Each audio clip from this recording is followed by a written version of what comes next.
قلبي كي أراه يطيب. بسم الله الرحمن الرحيم. الحمد لله رب العالمين، والصلاة والسلام على أشرف الأنبياء والمرسلين نبينا محمد وعلى آله وصحبه أجمعين. Chers frères, chères sœurs, assalamu alaikum wa rahmatullahi wa barakatuh, et bienvenue à tous et à toutes dans la continuité de l'explication du premier hadith dans cet ouvrage bénéfique de l'imam al-Nawawi rahimahullah ta'ala, les 40 hadiths de l'imam al-Nawawi, où il a débuté son ouvrage par le hadith sur l'intention, innamal a'malu binniyat, que les actes ne valent que par leur intention. Et parmi les exemples sur l'intention dans l'acte, dans les actes qui ont été cités par cet éminent savant, l'imam al-Nawawi rahimahullah, il y a l'immigration. L'immigration, c'est le fait de quitter une terre de polythéisme, une terre de mécréance vers une terre d'islam, qui permet par cela de se rapprocher d'Allah et de satisfaire Allah subhanahu wa ta'ala par cette noble adoration et de pouvoir préserver sa religion ainsi que sa famille et ses enfants, et de pouvoir extérioriser librement son islam sans être contraint. Et bien évidemment, dans le hadith, il y a le fait de se remémorer et de prendre en considération l'intention, qui est la base des actes, qui est la base de la validité des actes accomplis. Donc, l'immigration, comme toute autre adoration, doit être faite pour Allah subhanahu wa ta'ala et rechercher par cela la satisfaction d'Allah. Donc si la personne elle immigre avec une bonne intention, sincère pour Allah subhanahu wa ta'ala, eh bien c'est une cause d'acceptation de son œuvre, même si elle meurt sur le chemin, car Allah azza wa jal, il connaît subhanahu wa ta'ala ce qu'il y a dans les cœurs, et il connaît l'intention de chacun. Donc il lui est comptabilisé son œuvre si son immigration a été sincèrement faite pour Allah subhanahu wa ta'ala. Allah azza wa jalla dit à ce sujet: وَمَنْ يَخْرُجْ مِنْ بَيْتِهِ مُهَاجِرًا إِلَى اللَّهِ وَرَسُولِهِ ثُمَّ يُدْرِكْهُ الْمَوْتُ فَقَدْ وَقَعَ أَجْرُهُ عَلَى اللَّهِ. Et quiconque sort de sa maison immigrant vers Allah et son messager, et que la mort vient le surprendre, sa récompense incombe à Allah subhanahu wa ta'ala du fait de sa bonne intention que Allah subhanahu wa ta'ala connaît. Donc il lui écrira la récompense subhanahu wa ta'ala de l'émigration, même s'il meurt en chemin. Sa religion et sa pratique religieuse, et qui lui soit de chercher l'endroit qui lui permet et qui lui soit facile de pouvoir pratiquer sa religion, lui ainsi que sa famille, et d'être préservé de toute tentation qui puisse être un danger pour sa religion ou la religion de ses enfants, car c'est ce que la personne a de plus cher dans cette vie d'ici-bas. Et bien évidemment, si une personne, même pour sa vie d'ici-bas, elle est dans un endroit où elle est en danger, par exemple un endroit où il y a des crimes, un endroit où il y a du trafic des trafics de stupéfiants autour d'elle, que c'est un danger pour elle, c'est un danger pour sa famille, il est tout à fait normal que la personne, et c'est même un devoir pour celle qui en a la capacité, d'aller à un endroit où qu'il ne se trouve pas, où qu'on ne trouve pas ce genre de choses, afin d'être préservé et préserver sa famille, son entourage, de tout mal. Alors c'est de même pour la religion, et même la religion, c'est ce qui est de plus cher à la personne. Donc à partir du moment que la personne, elle se sent incapable à l'endroit où elle se trouve de pouvoir mettre en pratique sa religion, d'extérioriser sa religion, ou par exemple de ressentir une humiliation jour et nuit, ou que les gens n'acceptent pas sa religion à l'endroit où il se trouve, eh bien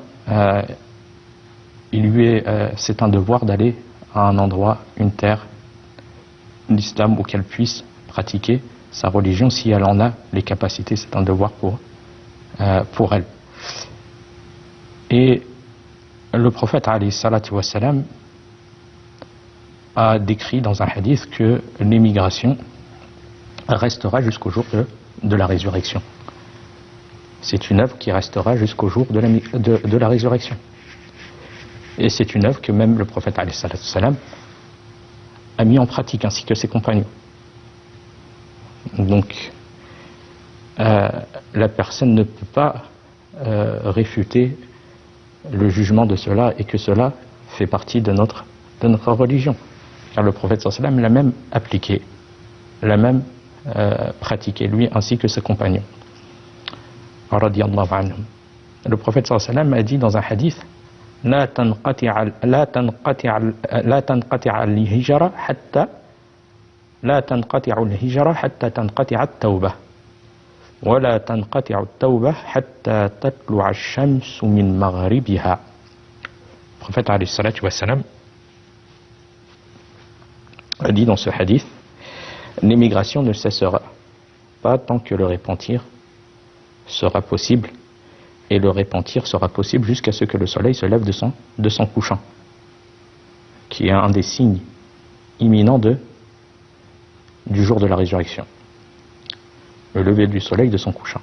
Et quand le soleil se lèvera de son couchant, même les gens qui ont cru, leur croyance ne leur sera plus d'aucune utilité. Les œuvres des gens ne seront plus d'aucune utilité, car c'est un signe imminent de la fin des temps, ou que la personne, il lui arrive la mort qui met fin à sa vie. Donc l'émigration est valable à toute époque. Lorsque la personne se sent dans le besoin et qu'il lui est rendu difficile sa pratique religieuse, afin de pouvoir pratiquer plus aisément sa religion. Donc elle émigre vers une terre où il lui est facilité la pratique de son islam. Il y en a qui émigrent pour des choses de la vie mondaine, pour de l'argent. Ils se déplacent pour l'argent, ils se déplacent pour un bien mondain. Et pour la religion, on va dire, même si tu es en danger, mais par quelconque intérêt mondain, même si tu es en danger dans ta religion, ou que tu vois, par exemple, tes enfants, ta famille, en danger, eh bien tu fais passer les intérêts mondains à ta religion. Donc chacun, il est responsable. On est tous responsables. Mais le fait de nier cette adoration, ça c'est quelque chose de grave. La personne, minimum, elle nie pas. Si pour elle, elle ne souhaite pas faire cela, ça revient à la personne. Mais dire que cela, ça ne fait pas partie de la religion, le prophète, alayhi salam, il l'a mis en pratique. Il l'a mise en pratique, ainsi que les compagnons. Donc comment on peut dire que cela ne fait pas partie de la religion? Surtout si on sait qu'à un endroit quelconque, même si la personne n'est pas capable d'aller dans une terre d'islam qui lui permet de pratiquer sa religion plus aisément, à l'endroit, dans le pays dans lequel la personne vit même, Peut-être elle vit dans un endroit où il y a beaucoup de mal. Il y a beaucoup de mal, que ce soit pour les enfants, pour elle-même, il y a un danger. Un endroit où, par exemple, il y a beaucoup de crimes qui sont commis ou des trafics de stupéfiants et autres et autres. À cette personne-là, on lui dit de ne pas se déplacer. Peut-être dans une ville qui est plus proche ou même plus loin, où on ne trouve pas ce genre de choses. Il est demandé à la personne de faire l'effort, si elle est capable. C'est un devoir de faire l'effort pour se déplacer afin de préserver sa personne et sa famille, et avant tout sa religion. Et celui qui fait cela pour Allah subhanahu wa ta'ala, eh bien, il trouvera assistance de la part de son Seigneur. Allah subhanahu wa ta'ala dit وَمَنْ يُهَاجِرْ فِي سَبِيلِ اللَّهِ يَجِدْ فِي الْأَرْضِ مُرَاغَمًا كَثِيرًا وَسَعَةً. Et quiconque émigre dans le sentier d'Allah trouvera sur terre maintes refuges et abondance.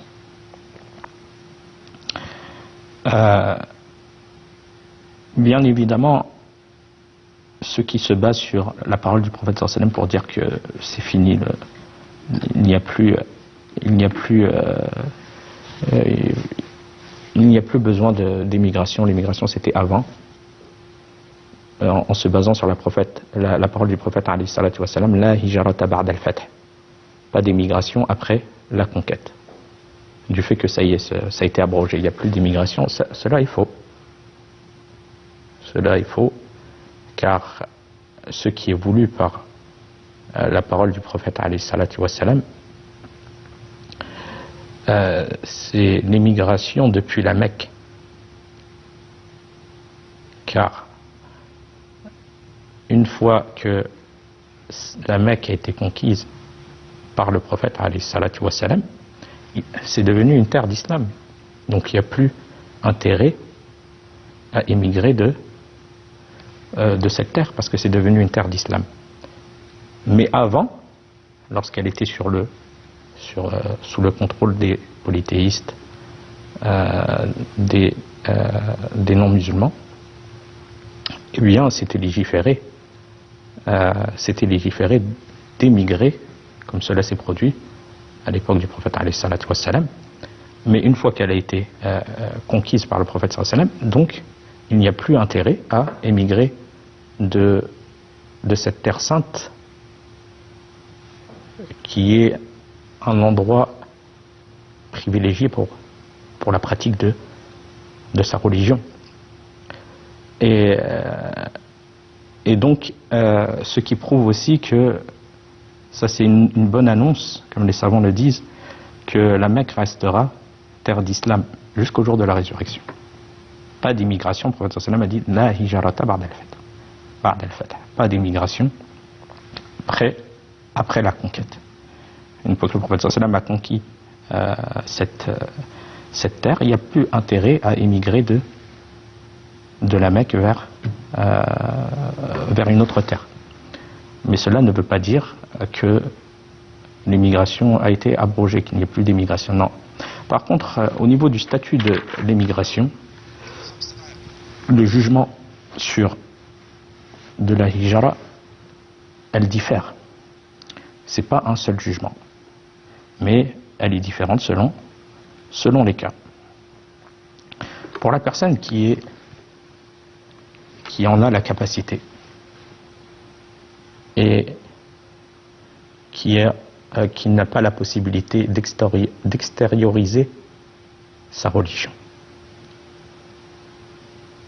et qui se sent en danger dans la terre dans laquelle elle vit, terre non musulmane, eh bien, et elle a la capacité de pouvoir émigrer, eh bien c'est une obligation pour elle d'émigrer. C'est une obligation pour elle d'émigrer. Mais la personne qui vit en terre de mécréance et dans la terre dans laquelle elle vit, elle a la capacité d'extérioriser son islam, sa religion. On lui donne la liberté de la pratique, de sa pratique religieuse. Eh bien, dans ce cas-là, c'est recommandé pour elle. Mais ce n'est pas obligé, même si elle en a la capacité, c'est pas obligé, mais c'est recommandé dans son cas. On a un troisième cas où la personne elle est dans l'incapacité. Par exemple, une personne qui est malade, qui a une maladie qui est grave, et que elle a une maladie qui est grave, et les soins ne se trouvent que dans le pays dans lequel elle se trouve. Donc elle ne peut pas voyager car les soins ne se trouvent que dans le pays dans lequel elle se trouve. Et le pays dans lequel elle souhaite aller, il n'y a pas ces soins-là. Et elle est en danger. Donc cette personne, elle est excusée.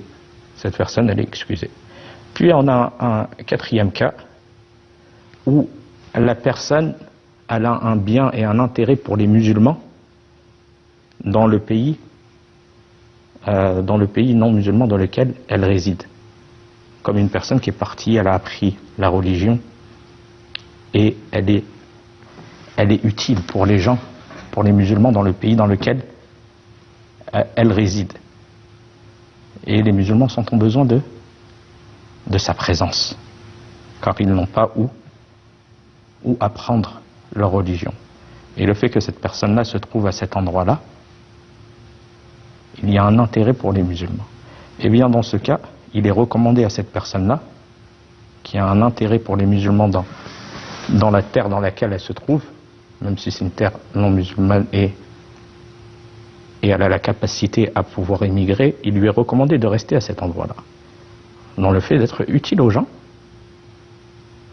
utile à l'islam et aux gens, comme une personne qui a appris sa religion, qui a une bonne compréhension de sa religion et qui est capable et qui est utile, qui a une grande utilité pour les musulmans